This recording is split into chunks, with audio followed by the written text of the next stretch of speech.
You know what that music means? That music means that it's time for another episode of Student of the Gun. And also, in addition to that, that music is an indicator that not everyone in the rock and roll music industry is a hippie douche. Some people are true Americans, and some of those people are called Madison Rising. And Madison Rising is the official rock band of Student of the Gun, and they are not hippies and they are not douches. So go Madison Rising. And if you want to check them out, just Google. Oops, we're not supposed to Google stuff, are we? We duck it. We're supposed to duck it. You just want to go ahead and duck it, Madison Rising, and check out their website and their new single. And you can download their new single directly from your electronic device or onto your electronic device and listen to it anytime you want. Now, that other voice, the other voice that you've already heard is my illustrious studio engineer, Jared, and he's over there on the other side of the table with his own little monitor and his own little coffee cup and his own little set of professional studio headphones. And he can't wait to get in front of the radio and talk to you this week. Can you, Jared? Yeah, I definitely can't wait to get in front of the radio. Get in front of the radio. Are you in front of the radio? Yeah, I'm definitely in front of the radio. I'm actually behind this carbon steel microphone. Behind the black carbon steel microphone. Well, folks, I tell you what, I almost didn't make it. I almost didn't make it back to the studio. I was separated from the studio. I was on the road this week, and it was supposed to be a really quick trip from Biloxi to Dallas. Actually, Fort Worth. I was in Fort Worth meeting with our good friends at Access Sites. I'm supposed to meet with them Tuesday and Wednesday, fly back Thursday, no problem, get the radio recorded. What are Access Sites? Access Sites, they're the fastest site in any light. Exactly. But it didn't quite work out that way. As most of you in the United States of America know, that come Thursday afternoon, we got some weather. Got a little bit of weather.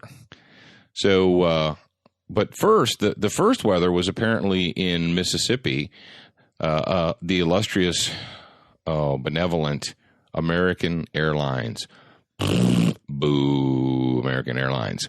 Now, I know American Airlines can't control the weather. No, I understand that. They cannot control the weather, but they can control how their people behave. You'd think they would. So American Airlines goes ahead and they cancel my flight out of Dallas because it's too foggy in Gulfport for them to fly in. Well, by the time they've done that and it's all said and done and we reschedule, well, then the winter storm has descended upon Dallas. And let me tell you what, folks, Dallas is it's not really equipped and prepared to deal with ice. Now, I know all you northerners, you're laughing, you're chuckling. You people up in Michigan and Wisconsin and Minnesota and Maine, you're like, you wimps down there. Yeah, they're not really equipped to deal with snow and ice, and they got a whole bunch of both of those, particularly ice. So your intrepid host, me, I was stuck in an airport hotel Thursday night, and then they canceled my flight out on Friday, so Friday night. And they told me after being on hold with American Airlines for 57 minutes and then getting cut off. And then second for like an hour and 1 minute before somebody picked up. They were able to rebook me back into the South. Now, not to my point of origin. We couldn't do that, but close into Mobile, Alabama. So I got it back into Mobile last night. But guess what? I'm back, and I'm at home. I'm back down in Biloxi, so we can record this. But the saga has not yet ended. My bag, the bag that I handed over to American Airlines on Thursday in Dallas, is somewhere on planet Earth, yet not with me. So I'll let you guys know. How that works out. Now, Jared, you're over there, and you're typing, and you're looking very intently at your show notes. What do you got to say for yourself?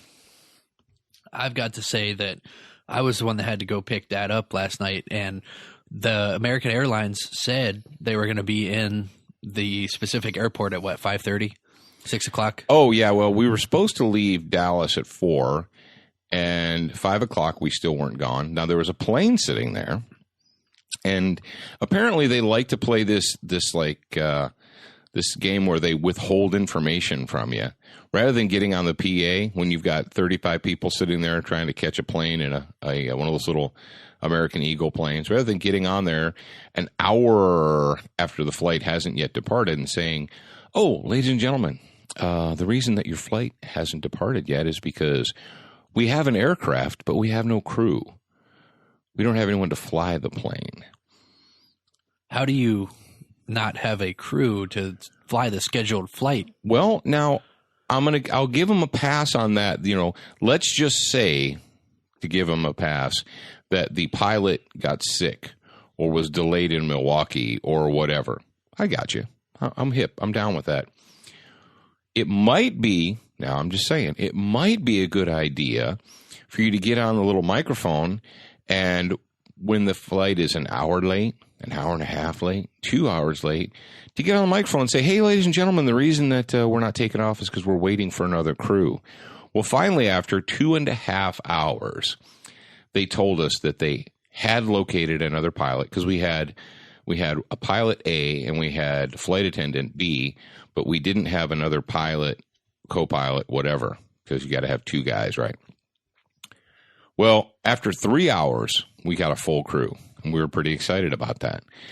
So they got us on board the plane, and you'd think, now let's say, if you were in a service industry and you had a customer that you'd kept waiting around for 3 hours beyond the appointed time, you would think that you would gather up your ground crew guys and say, "Hey, look, guys, this flight is already 3 hours late.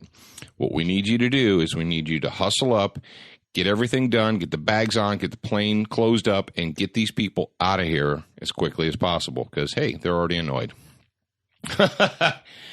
You'd think that if you were in the service industry, but the United States airline industry is not a service industry. They don't view it that way. They view it as, you're lucky that we let you get on our planes. Well, after sitting us on the plane for 45 minutes, they finally finished loading the checked valet bags onto the plane, and we were able to push off. So we only landed in Mobile 4 hours later than we were supposed to. I have a proposal. Go ahead. How about we make an airline called Student of the Gun? Are you allowed to put that on planes? Probably not, but go on. Well, we can provide the service that people need, and we will allow people to be armed on our airplane. That's our good friend, Joyce Wilson. Yeah. Yeah, Joyce? Yeah, Joyce. Joyce, she is a pilot, and Joyce says, she goes, "Welcome to Wilson Air." She said, "On Wilson Air, if you don't have a gun when you arrive, we issue you one before you get on the plane." That's awesome. I like that. I like that policy. But anyway, so long story short, I know you're relieved. Long story longer. Long story a little bit longer. No, I'm sure that you're relieved to have me back in the studio behind the microphone, and we're going to get going. Oh, one last thing. This kind of hit me as an epiphany, like a bolt of lightning. He has those sometimes. Every once in a while. So in the United States of America, we're supposed to be a free market economy. And you, as the customer, are supposed to, in the end, be the boss. And how are you the boss? Well, if you don't get the service you want from whatever business it is, you choose not to go to that business. You don't give them any more money. And eventually the business folds because, hey, let's face it, how many of you guys knew a local business in your area and you're like, man, the people that run that business were just jackholes. They were jackwagons, and they deserve to go out of business because, hey, they don't know how to run one. Well, what happened after 9/11, 2001? Well, all these airlines, people weren't flying, and so they got into trouble. Because apparently if, people stop flying for 2 weeks, it just destroys the airline. Well, what did we do? What did we allow our government to do? Well, we bailed them out. And we gave them tons and tons of taxpayer money. So we bailed out a private entity, and that's what airlines are. They're private entities. They're not the government, thank the Lord. It'd be even worse. And what did they learn? What did American, United, Delta, what did all the existing airlines learn from that experience? Well, what they learned is that what do we hear from our, do-gooder liberal congressmen and senators? And, Bush was involved in it too. He's not getting a pass. What do we hear from them? Well, they're too big to fail. We can't allow them to fail. They're just too big. So they bail them out. They gave them taxpayer money. They got trophies for participating. They got participation trophies. That's right. Thank you, Jared, for pointing that out. So here we are in 2013. And yes, I Facebooked about my journey, and almost to a person, people jumped on board and they're like, American is the worst. They're terrible. They lose bags. They cancel flights at the drop of a hat. They leave you stranded places. Well, if that's the case, and if thousands and thousands and thousands of people hate American Airlines, why are they still in business? Because it doesn't matter how much money they lose. Doesn't matter how many customers get angry at them. In the end, the bottom line is that the benevolent big brother socialist government won't let them fail. So what is their motivation to provide a quality product? In the words of Chester Bennington, in the end, it doesn't really matter. Oh, wow. Yeah. How long have you had that one on deck and you've been waiting to use it? It just came to me. It just came to you, really? I don't know why I didn't think of it last night when you told me. That sounds like one you've had in your pocket for a while. But yeah, when it comes down to it, we've allowed ourselves to trickle over into that socialism where the government has to keep the big business afloat. Even though the big business is performing terribly, they're just too big to allow to fail. I got an idea. How about we let a couple of them fail and maybe the rest of them will tighten up? Nah, that's not going to happen. So moving on, and thank you for sticking with us. Now moving on, and I know you guys wanted to hear about my story. Jared wants to tell you about our tactical response training giveaway winner for December. And we sent out the email, and the gentleman confirmed it. And he said, hey, I got your email. I'm the winner, and we're going to go ahead and announce his name. Our tactical response training giveaway winner for December is Brian Bantug, and he's our last one. We had, October, November, and December that we did. Congratulations, Brian, and we will forward your information over to tactical response. And I believe I already gave you the instructions on how to sign up for a class. So. Yep. They just need to, and we want to thank all of our buddies up there at Tactical Response for participating in this contest with us. And how did Brian win? Brian won by going to the studentofthegun.com and signing up for our newsletter. And if you do that, what do they get when they do that? Well, they get the free report, the one box workout, and they get access immediately to our super secret training videos. But wait, there's more. Also, they get a weekly update that tells them what's going on with Student of the Gun on both the radio show and the TV show, and a reminder of what's going on with Student of the Gun blog and our articles. And also, what do we do frequently, Jared? What do you do? What do you give them just as like a little cookie every once in a while? A lot of things. Codes. Yeah, I would say, which one are you talking about here? And our the people that are subscribers, frequently Jared will send you an email and he'll give you a little cookie. He'll give you a little a promo code that says, "Hey, right now, 10%, 15%, whatever, all kinds of special deals." And giveaways, holy cow, for the month of December, in addition to our first winner who won a 2-day training course, free tuition to a 2-day training course at Tactical Response, we're giving away 2 HH2 EOTech optic combos. That's right. It's the EXPS2 holographic weapon sight plus the 3-power magnifier as a combo from our good friends at EOTech. And we're going to give one away on the 15th of December and another one away on the 30th of December. Also, now we're just jumping into the month of December here, but we're going to be giving away one Black Hawk Night Ops Legacy Tactical Handheld Flashlight. I know it's a mouthful. We're going to be giving away one of those per week in December. All you have to do to be eligible is to be what? An active subscriber to the Student of the Gun newsletter. So we got people that are going to be winning the handheld tactical flashlights from Black Hawk Night Ops, and also the EOTech optic combos. And you want to check that out. If you want to take a look at the optic combo, you're like, what's that all about? I don't really know what it looks like. Just go to studentofthegun.com And on there, you can see the sign-up page. You can see what's the monthly giveaways, all that good jazz. So just check that out. What do we got here? Let's. We have a funny little. One of our listeners commented on something that we said last week, and he just wanted to let us know that in his hometown post office, there's a clipboard hanging on the wall with warrants for arrest. It's conveniently located behind a shelf in a corner where there's no light. Yeah, we kind of opined that. Was it last week? Do they even still have wanted posters in post offices? But apparently they do. Apparently they're over in the far corner. I guess in the current postal SOP, it still says you're supposed to hang wanted posters, so they stick them somewhere.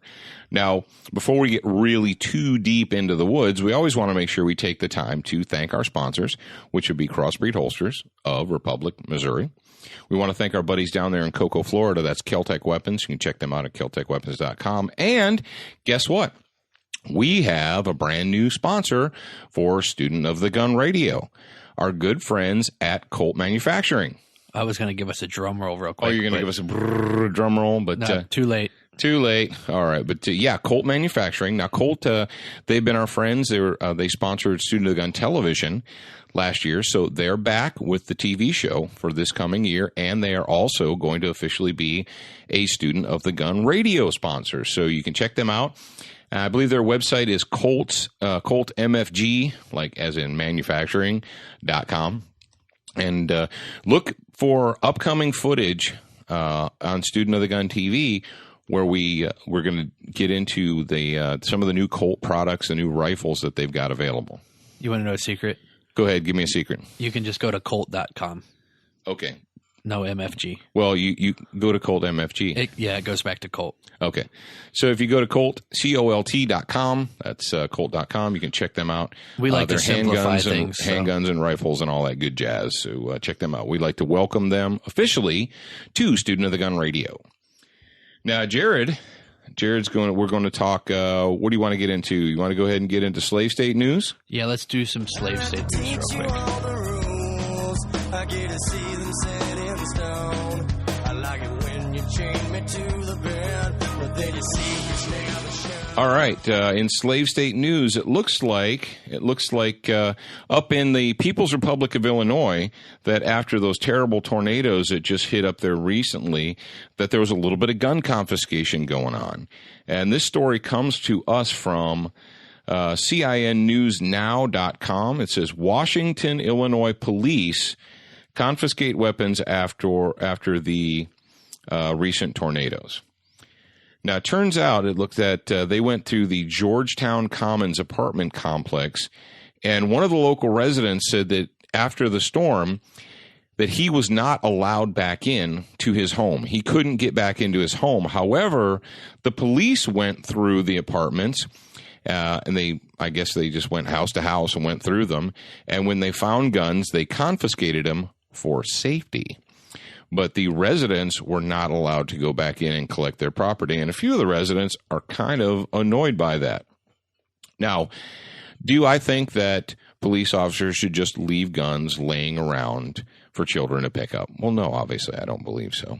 But I also think that if the resident of an apartment or a house or whatever is standing there and says, I want to go into my home and get my property, and you tell them no, and then you go in and confiscate that property and lock it up, I've got a little bit of a problem with that. How about you, Jared? Yeah, I definitely have a problem with that. And it looks to me as if they're still trying to sort out the whose gun is whose thing. Yeah, now they're like, oh, well, we got all these guns locked up, and we don't really know who they belong to. We're not sure. And I guess now it becomes incumbent upon the owners to prove somehow that they own that property. Now, that's kind of the upside down thing. Think about that, folks. Somebody comes into your house, they take your television set and a bunch of other stuff out of your house. They put it in, a warehouse somewhere, and then you come and they said, well, before we give this back to you, you have to prove that you own it. Like, what do you mean I have to prove that I own it? You took it out of my house. Well, not so fast. We're not just going to give this back to you. And you're like, oh, but guns aren't the same as TVs. No, guns aren't the same as TVs. Are firearms your property? Are firearms your lawfully owned property? Or are they objects that you are only allowed to keep as long as you are allowed to by the government? And don't give me the conspiracy face there. The fact of the matter is we're going down a very dangerous path in the United States where, we believe in the Second Amendment and we'll let you keep the guns unless we decide you don't need them, and then we won't. I'll give you a great example. If you purchase a firearm, you purchase it, you own it, it's yours, and you take it to, let's say you send it away to be repaired and so forth, and the company that repairs it, or let's say it's a custom job, they send it back. They say, oh, well, we can't send it directly to you because that's illegal. Now, in some places, this is when you run into the IRS question. You guys you heard of you call 10 IRS agents with the same question and you get 10 different answers to the same question? Kind of the same thing goes with ATF agents. I've had ATF agents say, oh, no problem, you can do this. And then we had other ones say, oh, absolutely not. Every gun must be transferred through an FFL dealer. All right. So let's just say that you purchase a gun, you lawfully own it, and then after a year or 2 or 3 or whatever, you decide you want to have it modified, repaired, fixed, something like that. So you send it back. Let's say you send it to one of the many custom houses, and they work on it, and they send it to your local gun shop. Hey, no problem. It goes to your friendly neighborhood FFL holder. Well, you go down to your friendly neighborhood FFL holder to pick up your gun, and what do you have to do? Well, before your friendly neighborhood gun store can hand your legally owned property, your handgun, rifle, shotgun, whatever it happens to be, before they can pass it back across the counter to you, what do they have to do? By law, they have to have you fill out a Form 4473 like you just bought the gun. You're like, oh, no, stop, Paul. I already bought the gun. I already filled out the paperwork. I was already approved. Now, we go through that approval thing. That means some government bureaucrat told you were allowed to have it. You have to do it again. You're like, well, that's ridiculous. I already paid for it. It's already mine. I've already been approved to own it. Ha, ha, ha. If you don't have a concealed carry permit in your state, your FFL dealer has to call that transfer in. He's got to get on the phone.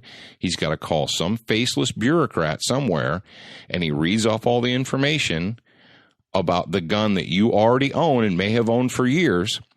And the faceless bureaucrat on the other side is going to decide whether or not you're allowed to take it, whether you're not allowed, or wait. And there have been several instances where people go to get guns and they're told, wait. You're like, well, what do you mean, wait? It's my property. I paid for it. I own it. It is mine. How are you telling me? And then the FFL guy looks at you and he shrugs his shoulder and he's like, hey, they said, wait, you call back in 5 days. You're like, what? That doesn't make any sense. I know it doesn't make any sense. Now, all of you reasonable people out there, all of you reasonable people that think that the universal background check is a good thing, that it's just being reasonable. What that does is that means that every single firearm that you own lawfully and may have been given by your grandfather or your father, or has been in your family for, your grandfather passed it down to your dad gave it to you, and you're going to give it to your son. If that firearm ever leaves your control or possession, if we have a quote-unquote universal background check, you will have to go to an agent of the government, which is an FFL holder. You'll have to go to them and you'll have to ask permission to transfer that gun to another person. You're like, well, what the hell do you mean, ask permission? That gun belonged to my grandfather, and then to my father, and then to me. I don't need anyone's permission to transfer my lawfully owned property. Oh, stop yourself. You're not being reasonable. You need to be reasonable. Because if we're all reasonable, then we're all good slaves. So put that in your pipe and smoke it for a little bit. Jared, what's the next item up on our agenda here? We've got a vagination report for you guys coming up here. It's actually a few vagination reports in one, and it's all about one specific business. Oh, yes. Okay. Now, this has been this next topic's been all over the internet during the last week or so. It turns out that Daniel Defense, and a lot of you guys know Daniel Defense, and congratulations, Daniel Defense. You just got a free commercial on Student of the Gun Radio. But Daniel Defense decided they've got some cash, and they put together a commercial, and they were going to buy time in the upcoming 2014 Super Bowl. And if you folks know anything, this is apparently during the great panic buy of December through January of last year, that Daniel Defense must have made a little bit of money. Because I think, 30 seconds is $1 million for 30 seconds? Yeah, I think it's $1 million for 30 seconds. I think it's last we checked. We were going to do a Student of the Gun commercial, but we decided against it.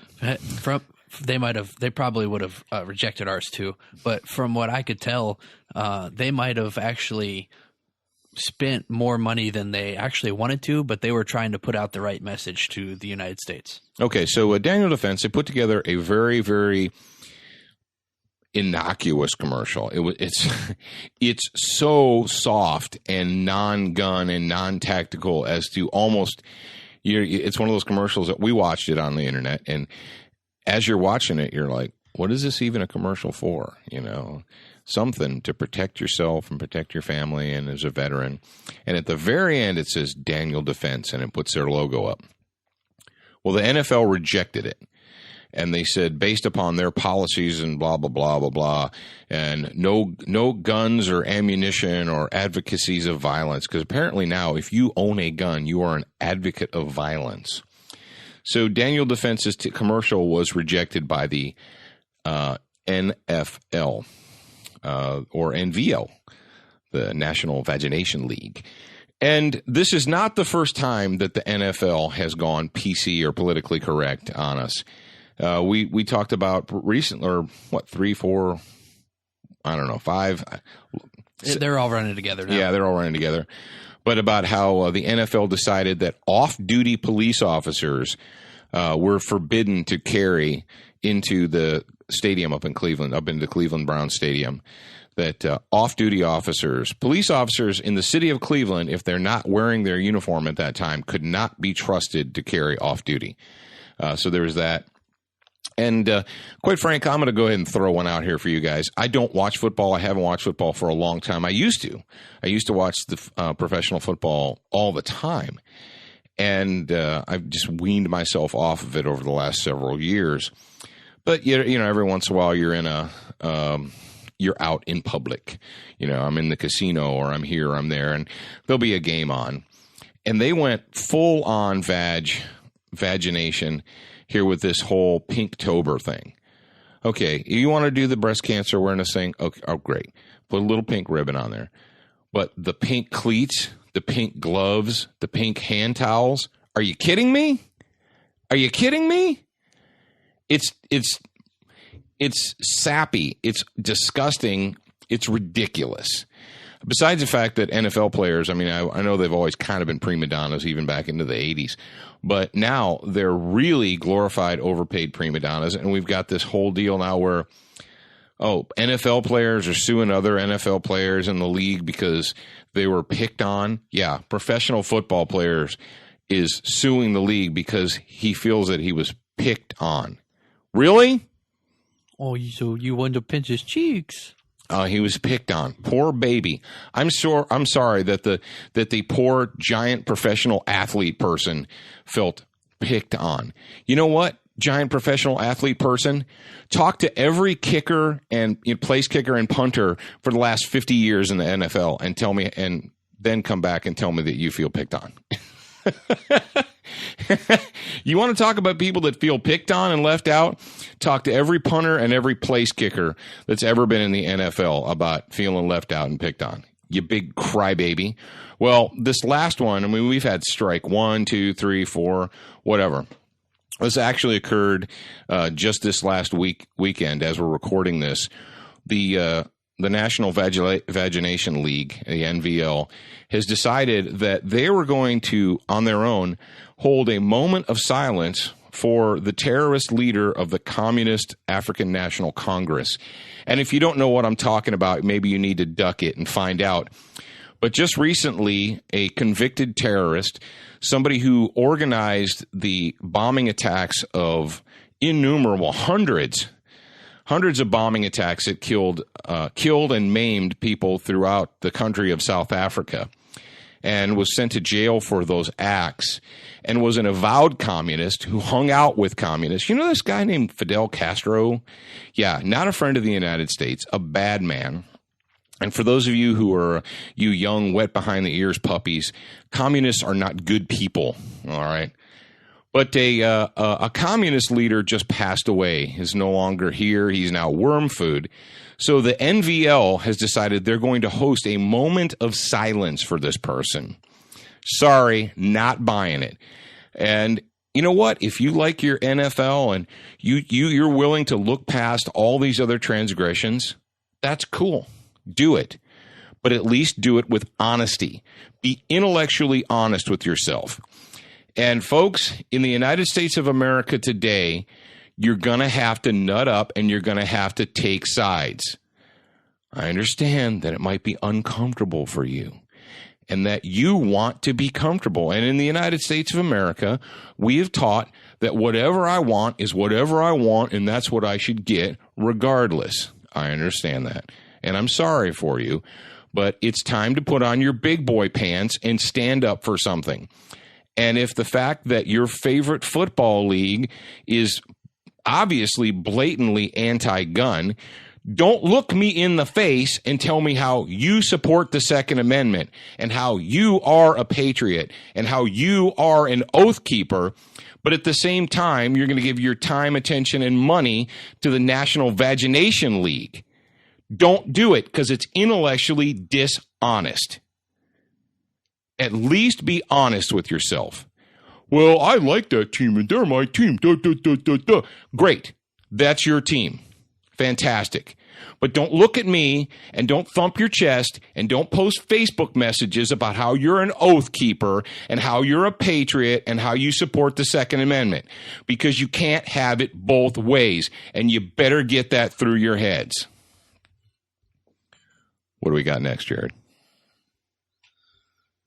We've got a douche nozzle of the week now. We've got, speaking of crybabies, the big NFL football, NVL football player crybabying, we've got another crybaby tactics trying to be used here in our home state of Mississippi, actually. Oh, yeah, we got, I was just made aware of this. When I was trapped in the airport here recently, I spent way more. You know, folks, I got a confession to make to you guys. I'm going to make this confession, then I'll move on. I have very, very deliberately curtailed my flight time, my flying time over the last 3, 4, 5 years. And I do my best not to get on planes. But this last trip, I was weak. I allowed myself to be weak. We wanted to get up to, it's normally a 55-minute flight from Biloxi to Dallas.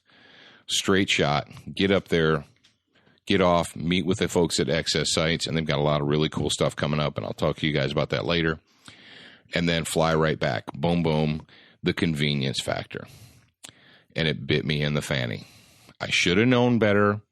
In a moment of weakness, I allowed myself to get on a plane, and I was punished for it. What would have taken me an 8-hour drive in a car took, 54 hours by flying? So, yeah. But I do deliberately, I've cut out, I will, leave a day early and come a day back a day later just to drive instead, because I cannot stand being purposely and deliberately disarmed and held hostage by whether it's a TSA or the airport employees or the fact that, whatever, held hostage by the weather. I don't like to do it, and I did. I had a moment of weakness, and hopefully Paul's learned his lesson and he won't do it anymore. But while I was at the airport, I had a lot of time to look at the news and the Facebook postings and all that jazz. And I came across this story, and it's from the sfgate.com. Now, SF is what? Not special forces. No. The San Francisco Chronicle. This is the San Francisco Chronicle's online version of their paper because nobody actually reads newspapers anymore. And it's Dateline, Jackson, Mississippi. And you're like, what? Why in the world would anyone and why would Jack Elliott Jr. from the Associated Press, writing for the SF Gate or San Francisco Chronicle, why would the Chronicle pick up this story from Free America and republish it in a slave state like California? Why would they even care? Let's face it, most people who live either on the far west or the far east don't even know or care what happens in the rest of the United States of America. We're just a bunch of redneck hillbilly peasants to them. Well, it turns out that that there's we got a crybaby here in Mississippi. Now, we told you guys what happened here recently. Now, the state of Mississippi, in their constitution, in the constitution of the state, it says that essentially it mirrors the Second Amendment with slightly different verbiage, but that the right of people to keep and bear arms for their own defense shall not be, infringed and all that jazz. But it gives the state the authority to regulate concealed carry. And so, long story short, Mississippi has been a shall-issue concealed carry state for a long, long time, but the current attorney general and the current governor said, hey, in the law, it's the concealed carry law, it says partially or completely concealed, and what does that mean? So they fixed the law this year, and the law actually now mirrors the Constitution. It says that in order for a citizen of the state of Mississippi to possess or carry a gun, they do not have to have a permit if they want to carry it openly. Also, they did an enhanced carry permit. Now, what is an enhanced carry permit? Now, this is where it gets kind of weird, because you don't, in the state of Mississippi, in order to get a standard concealed carry permit, you don't have to take a special state mandated class. What you have to do instead is prove that you have been a lawful resident of the state for at least 12 months. Now, Mississippi does not issue their permits to out-of-state people. And it's not that big of a deal because they have reciprocity with everybody. Not everybody, but I think Mississippi has reciprocity with like 29 or 30 other states. So it's not that big of a deal. Well, about a year or two ago, maybe two, they came up with this new thing where if you have an enhanced carry permit, that you can carry in addition to all your normal places in certain other places that were normally off limits. Well, this has got the chickens scared. And as per usual, because this is how they work, you had conservative Republican people that approved of the enhanced concealed carry, and then you had your liberal Democrat scumbags who want everyone to be a ward of the state. Well, they're against it, which is par for the course. Well, it seems that Representative Benny Thompson, Democrat Mississippi, he don't like what the governor's doing, and he don't like what the attorney general's doing, and it's not right. And it really hacks him off now because the governor signed the new law making Mississippi an open carry state. So what little Benny Thompson decided to do is little Benny decided he was going to go outside of Mississippi, and he was going to cry and whine to what? Remember, how many of you guys remember when Lickenbottom and Morse and Giron, all them little, elitist Nazis up there in Colorado, when they got their butts in a crack and the people were trying to recall them, where did they reach out to? California. The hippies in California were they were calling in from outside of the state to try and save those guys bacon. Apparently, when you're a crybaby liberal and you're stuck in free America, what you do is you call your sympathetic liberal friends in San Francisco and try and get them on your side. So we've got little crybaby Benny Thompson here, Democrat Mississippi, who's just, and this is what galls me. This is what galls me, is when these liberals, when they're around conservative people or reasonable people, what they try and do is they try and paint themselves in the reasonable light. This is what Benny says. In his statement, Benny says that he is a gun owner and an avid hunter, but he is deeply disturbed by the Attorney General's opinion. Oh, are you deeply disturbed, Benny? Are you deeply disturbed enough to get on a plane and fly to San Francisco? Why don't you run for council in San Francisco, Benny? Because we don't need a bunch of crybaby liberals down here in free America. Deeply disturbed. Well, let me tell you something, Benny. Owning hardware does not mean that you're a patriot. Any knucklehead with a credit card can walk into a store and purchase hardware, can purchase a tool. That doesn't mean you're a defender of the Constitution and that you're a patriot. So, A, I'm not impressed. Oh, I own a gun. Okay, big deal. I own a car. I'm not going to participate in the Indy 500 next week. I'm not going to go to Talladega because I'm a car owner. And he's, quote unquote, an avid hunter. You know what? I hunt because I do. I enjoy hunting. Guess what? In addition to enjoying hunting, hunting has absolutely nothing to do with the Second Amendment or the Bill of Rights, Benny. That's where these liberal politicians go. That's where they get their over-under break-open shotgun, and they put it in the crook of their arm, and they pose for pictures to try and get you reasonable people to vote for them. Oh, look, Benny has an over-under shotgun in the crook of his arm.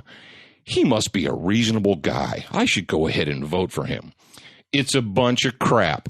And being an avid hunter has nothing to do with being a patriot, a supporter of the Constitution, or the Bill of Rights. So, Benny, sorry, buddy, and hopefully you can cry your little crocodile tears to people like Jack Elliott Jr. of the Associated Press, because you'll get a sympathetic ear there. We thought you guys would get a kick out of that. So what is Benny? Jared, is he our douche nozzle of the week? Congratulations, Benny. All right, moving along to the excess sites good guy of the week. And what are excess sites? They're the fastest site in any light. Did you want to answer that question? No, that's cool. You let me answer it. Fastest sites in any light, or I like the fastest sites in any fight, but that's just me. All right, our good guy of the week this week is Mariner Mike, and he says, currently I have a 40 cal pistol, but plan on selling it and getting a new pistol. He says, I'm trying to decide which caliber, and he listened to SOTG 27 on the Patriot Arsenal. If you didn't, why not? You should probably go do that.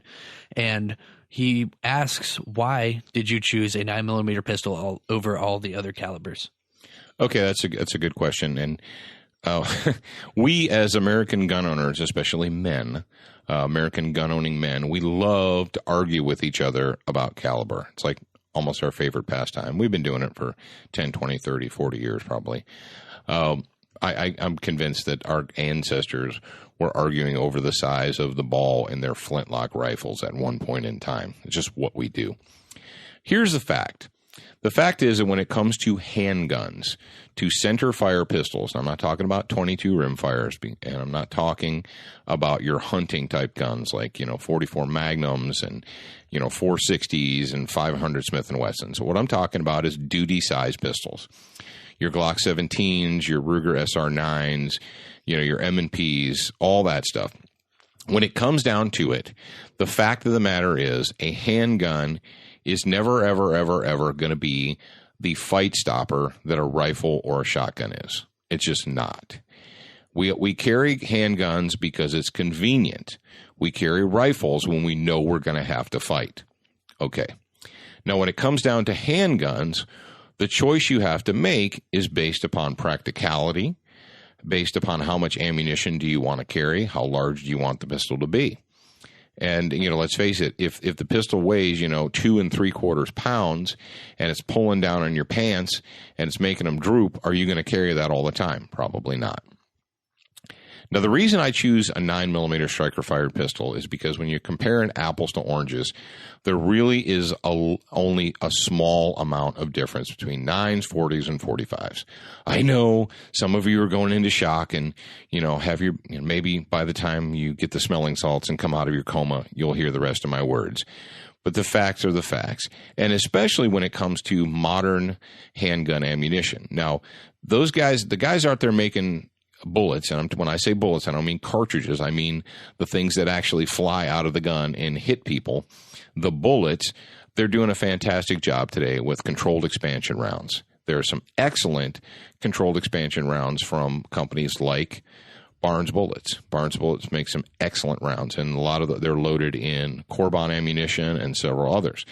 Liberty ammunition is coming on right now. They're making some really good stuff as well. Now, what do we know about cartridges?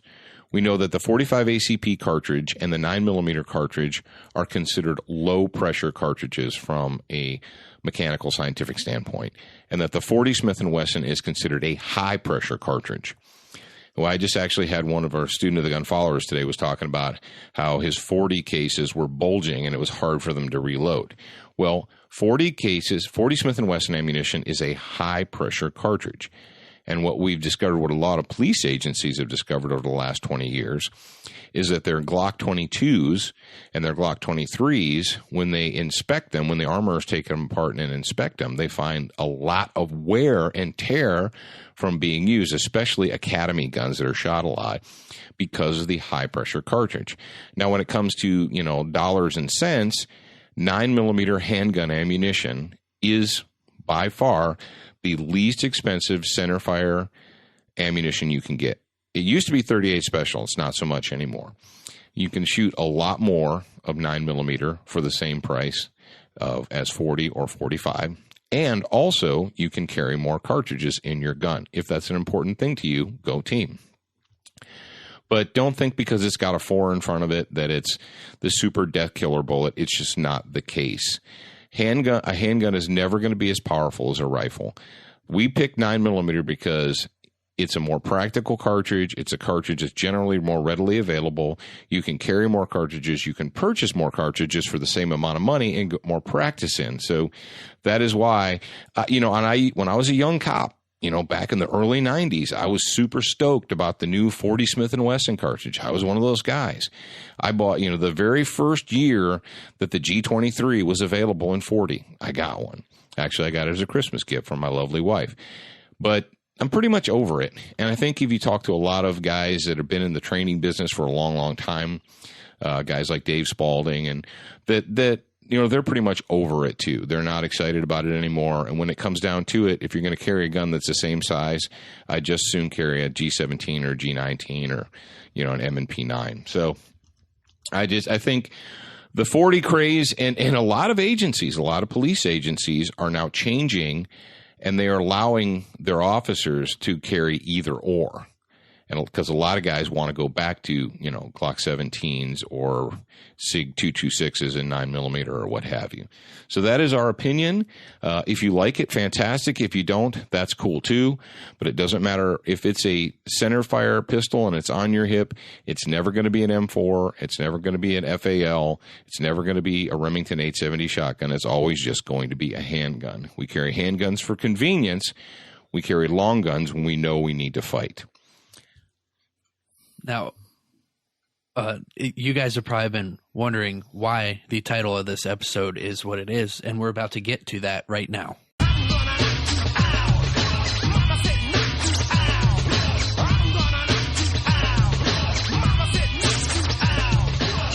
All right, we went a little bit old school for you guys there, and I hope you old school guys appreciate that.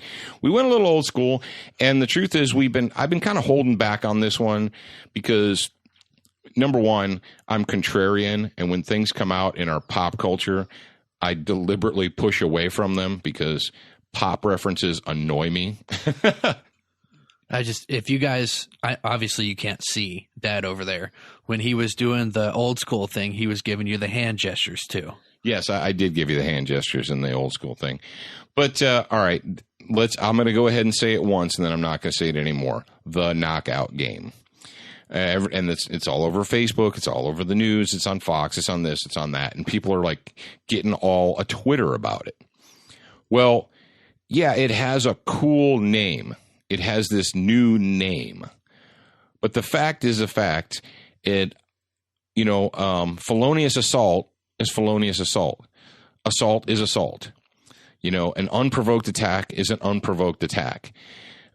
Whatever you happen to call it, it's an unprovoked attack. And this isn't something new.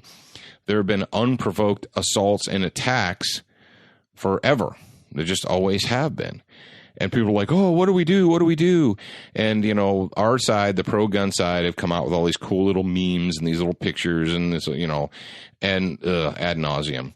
But what I'm going to talk about right now is some simple tactics. Now, remember, a tactic is something that you do. Something that you do in order to keep yourself safer. All right. For instance, I'll give you a good for instance.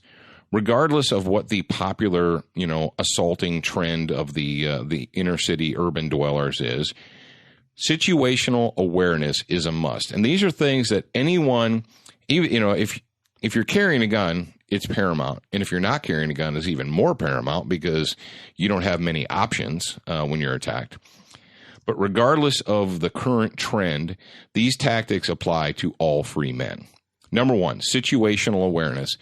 Pay attention to what is going on around you. It sounds simple, but apparently it's really, really difficult. Everyone who's listening to me probably has one of those little attention vampires in their pocket, their front pocket, their jacket pocket, whatever. What is an attention vampire? We call them iPhones. We call them Android phones. We call them smartphones. They are attention vampires. They suck your attention into them. And how many of you, people who pay attention, have ever put your back to a wall in a public area, whether it's a mall or a restaurant or downtown or whatever, and watch people as they walk by you? They walk by with their heads down, looking in their hand, and they have absolutely no idea what's going on around them. Maybe they'll hear something coming. Most of the time they won't. People in modern America, and probably the world, I haven't been to Europe lately, but I would guess that they're the same, don't pay attention to what's going on around them. Step number one, if someone is going to pick you out of a crowd as a victim of an attack, they're probably going to look for someone who's not paying attention. They're not looking for the guy that looks like, the lion out on the Sahara that's got his head up and he's scanning left to right. They're not looking for that guy. They're looking for the gazelle that has her head down and isn't paying attention. So get your head up out of your phone. If you have to use your phone, that's cool. Pick your phone up to head level. Remember this, your eyes will follow your hands. If you have a phone in your hand and it's at your waist level, what do? Your head goes down. If you have to look at your phone, hold your phone up so that you keep your phone up and you can pay attention to what's going on around you. If you have to talk on your phone, keep your head up and look left and right. It's as simple as that. It's like being a good driver. Good drivers that don't have crashes or accidents are people that are always paying attention to what's going on around them. There's a big difference between a near miss and a collision. And most near misses are not collisions because you were paying attention to what was going on around you. Never be willing to give up your back. Never willingly give up your back in public. And it's as simple as this. It's as simple as not letting anyone have the opportunity to get up behind you without you knowing it. I've been deliberately doing this forever. Jared? We play a game, and did you come up with the game? Well, it's called Counting Coup. That goes way back to like Native Americans. But you mean the point game? Oh, the point game. Well, the point game. Woody Wilson told me about that, and we started playing the. What is the T-shirts down here? The Southern Belle T-shirts. Yeah. Or Guy Harvey. Yeah. Well, I started playing a game with my kids, a situational awareness game, and down here in the South, they have these T-shirts that Southern women wear, and they're called Southern Belle T-shirts, and they have all these silly sayings all over the back of them and inspirational sayings and whatever. But the fact is when you go out in public, whether it's Walmart or the mall or shopping center or whatever, they're all over the place. And so what I had my kids start doing is counting them. And when we went through the store, whoever had the most was declared the winner. Like, I saw 3, I saw 4, I saw 5, And you say, well, big deal. Well, it is a big deal because what you're doing is you're teaching your kids to, instead of looking down at the ground, their heads are up and they're paying attention to what's going on around them. One of my martial arts instructors from 20, 30 years ago has what's called a point game. And we've, used this in different variations throughout the years, is ask yourself this: when you're out in public, do people that you know walk up to you before you've spotted them? Or do you spot the people that you know before they see you? It's as simple as that. You go to your neighborhood grocery store, you go to your neighborhood department store or whatever. Does your neighbor Jim come up to tap you on the shoulder and you're like, whoa, where did you come from? Or are you the guy that always notices people? That's called paying attention to what's going on around you. And the point game goes like this: is if your neighbor or someone you know is able to come up to you unnoticed, you lose a point. And if you're able to do it, you gain a point. But it's just little games like that you can play with yourself to teach yourself to be aware. Now, going back to the never giving your back up, this is something you can do with a little bit of deliberation. Depending on where you are, if you have to stop and stand still, turn and put your back to the wall. If I'm in the grocery store and I have to read a label on something, I'll pull the thing off of the shelf, I'll turn around and put my back to the shelf and read it while I'm facing out into the aisle. If I have to stop and look at my phone, I'll find one of those big concrete pillars in the mall, and I'll put the big concrete pillar behind me, and then I'll look at my phone. What have you? It's something that you can do. If I'm in line in the grocery store, or that store with the W, which I hate to go to, but it's a necessary evil. The evil empire. The evil empire. And someone comes up behind me in the checkout line, I will blade myself 90 degrees so that my back is to the candy rack instead of I don't like having strangers directly behind me. It makes me uncomfortable, and it should make you uncomfortable as well. Never willingly give up your back in public. Also, there's this little thing called proxemics. And if you know anything about human beings and how human beings have spatial comfort, like I'll give you a good example. You get into an elevator, and if you stand shoulder to shoulder with people, and that's normal. But if someone turns and faces you and they're like looking directly at you, you're uncomfortable. Why? They're the same distance they were away from you if they were shoulder to shoulder, but now they're facing you.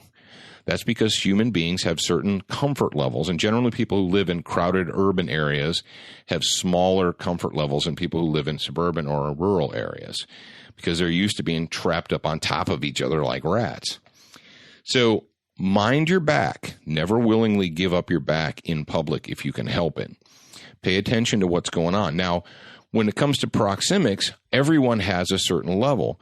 And if someone tries to get into your space, that's you getting into their space, and you have to ask yourself, why is that? Why is someone trying to get into your space? Put your left hand out and give them the universal stop sign. Whoa, hang on right there. If they mean you no harm, they will stop. If they mean to harm you, they're going to ignore your hand and keep coming. And what do you know? Quick, fast, and in a hurry. You better do something. So that is an indicator. Now, also, this last one, it goes without saying, but how many of you do it? Never be willingly disarmed. Never allow anyone to disarm you willingly. And you're like, well, there's certain places. You know what? Life is full of choices. Make your own choices. Don't come to me and say, oh, I was this and I was a victim of that and blah, blah, blah, blah, blah, because my favorite restaurant won't allow me to come in armed, so I go in disarmed. That's you making a choice. Don't cry about it. That's your choice to make. Now, I know you can't get on an airplane. Don't tell me that. I understand it. But still, you want to know how to survive the knockout game craze? Follow those little steps. Step number 1, regardless of the trend, you should always be situationally aware. Get your head up and pay attention to what's going on around you. Look at people when they're around you. Don't give up your back. Don't willingly give up your back. You don't have to allow people to get into your personal space. Throw your left hand out there and give them that stop sign. Well, hold on a second, buddy. Never, and I know a lot of cop friends of mine for years, old cops, and when I was a young guy, they tell me things like, I don't take people's hands in public. Somebody walks up and sticks out their hand. I don't just grab their hand just because they stuck it out. I don't know you. Who are you? Why should I grab your hand? You're not my friend. So you don't have to shake someone's hand just because they come out of this, crowd, and never be willingly disarmed. So regardless of what the trend is, assault is assault, felonious assault, whatever it happens to be, the chances of you getting knocked out are a lot slimmer if you pay attention to a few of the little tidbits I just gave to you guys. Now, do not forget to follow us on all of our, Jared, you're the social media dude. I'm going to let you tick them all off. Go ahead and tick them all off.